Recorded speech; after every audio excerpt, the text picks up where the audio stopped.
É a sequência do vídeo anterior. Entra então a teoria da imputação objetiva. A teoria da imputação objetiva, trazida pelo alemão Richard Honig para o direito penal e trazida antes para o direito civil por outro alemão, Karl Lahrens, resolve a questão e as distorções decorrentes da teoria da equivalência dos antecedentes da conditio sine qua non. Porque a teoria da imputação objetiva se baseia não nas leis físicas da causa e efeito, mas nas leis normativas do direito e da filosofia. Ela é valorativa. O que diz a teoria da imputação objetiva? Não é porque os pais geraram o filho que eles são considerados causa do crime praticado pelo filho 20 anos depois. Não é porque a indústria automobilística produz automóvel que ela é causa do acidente provocado por um motorista imprudente. Existe um requisito que não é um requisito físico, é um requisito normativo.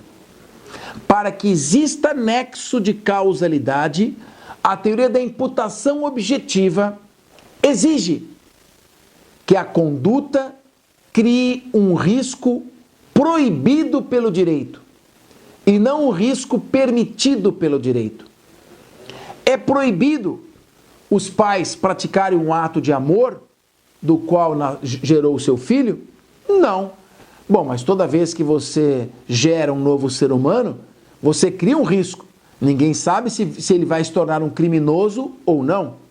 Ora, mas este é um risco absolutamente normal. Esse é um risco permitido. Eu não posso pretender, sob o pálio de eliminar esse risco, proibir todos de se reproduzirem. Vai acabar a humanidade. Eu também não posso deter o progresso e impedir a indústria automobilística de produzir automóveis porque eles geram riscos de acidentes.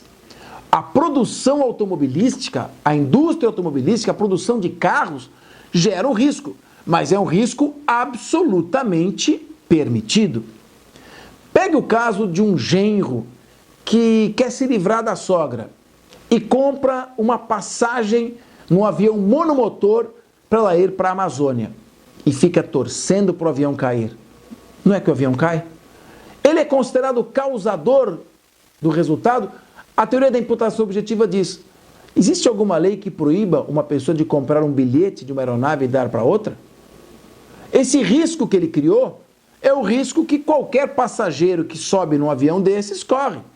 Então é um risco absolutamente normal, permitido. Toda vez que a conduta gerar um risco permitido, não existe nexo de causalidade. Já acaba por aí. Rompe-se o nexo causal. Bom, e na hipótese das causas relativamente independentes? Ora, o filho praticar o crime depois que ele nasceu é um desdobramento imprevisível, mas ele só praticou o crime em razão do ato dos pais que o geraram. Se eu apagar o ato dos pais, desaparece o filho. Com isso, desaparece o crime. Pela teoria da imputação objetiva, não existe nexo causal. Agora, vamos ao segundo requisito da teoria da imputação objetiva. Além de criar um risco proibido, os pais não criaram um risco proibido ao gerar o filho. Além de criar um risco proibido, é necessário que o resultado esteja na linha de desdobramento causal, no âmbito de risco normal provocado pela conduta. Claro que eu vou te dar exemplo. No caso do hemofílico, quando é cortado o braço, o sangramento de um corte no braço até a morte é o desdobramento normal, previsível, corriqueiro da conduta de provocar esse tipo de lesão? Não. Então, para a teoria da imputação objetiva, na causa pré-existente relativamente independente, não existe nexo causal. Porque, embora o corte no braço seja a criação de um risco proibido, a morte saiu do âmbito do risco criado por aquela conduta. Saiu da linha de desdobramento causal previsível provocado por aquela conduta. Então, não existe nexo causal na causa pré-existente relativamente independente. E no exemplo da causa concomitante relativamente independente? O sujeito está sendo assaltado e inusitadamente infarta e morre. O risco criado foi proibido? Claro, apontar uma arma e anunciar um assalto é um risco proibido. mas o resultado, infarto no miocárdio, saiu completamente do âmbito do risco criado por essa conduta, de maneira que não existe nexo de causalidade. E o caso da ambulância? O sujeito toma um tiro, é levado para a ambulância capota e ele morre. Saiu completamente do âmbito de risco.